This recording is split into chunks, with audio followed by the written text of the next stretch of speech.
지난 2019년 4월 4일 도로변 전선에서 시작된 불꽃이 대형 산불로 번졌던 고성 속초 산불 기억하십니까? 3,000헥타르의 산림이 잿더미로 변하고 260여 세대가 삶의 터전을 잃었었는데요. 2년이란 시간이 지났지만 일부 이재민들은 여전히 보금자리를 마련하지 못한 채 임시 숙소에 불편한 생활을 이어가고 있습니다. 피해 보상도 기약이 없어 더 막막한 이재민들을 박건상 기자가 만나봤습니다. 2년 전 화마가 휩쓸고 간 고성군의 한 야산. 빼곡했던 나무는 모두 사라지고 벌거숭이 산이 됐습니다. 불에 타 검게 그을린 나무도 곳곳에 방치돼 흉물스러움을 더합니다. 지난 2019년 4월 4일 발생한 고성 속초 산불 피해 현장입니다. 한 10분 있다가 불이 나기 시작해가지고 우리 동네는 이능 삼리 저 꼭대기니까 한 15분 만에 동네를 덮었어. 저 위에서부터? 네. 그러니 어휴 끔찍해. 생각만 해도 끔찍해요. 소름 끼쳐. 3,000헥타르의 산림과 함께 260여 세대의 보금자리를 앗아간 대형 산불. 끔찍했던 순간은 아직도 깨어나지 못한 악몽과 같습니다.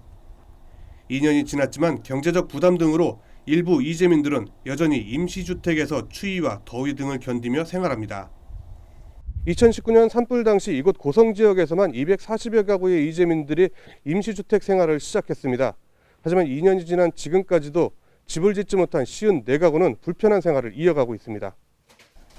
올해 78살인 정옥희 할머니도 기약 없는 시간에 하루하루 지쳐만 갑니다. 고성군 토성면에 있던 집이 모두 불에 타버렸지만 집을 지을 돈이 없어 2년째 임시주택을 벗어나지 못하고 있습니다. 그나마 생활하던 이곳도 지난 3월 말로 계약 기간이 종료됐습니다. 내가 불편한 게 많고 어떤 때는 눈물이 다 나와. 너무도 답답해서 내가 집 태우고 내가 참 혼자서 여기서 말도 못하겠네. 이재민들이 새로운 보금자리를 마련할 수 있는 한 줄기 희망은 신속한 보상입니다. 하지만 정부와 한전이 구상권 청구를 둘러싼 법정 공방을 이어가면서 재난지원금 외에 보상 절차는 더디기만 합니다.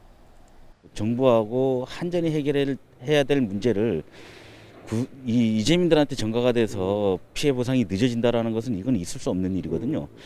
가해자라고 한다 그러면 한전은 가해자로서의 책임을 다 해야 되는 게 당연한 거고요.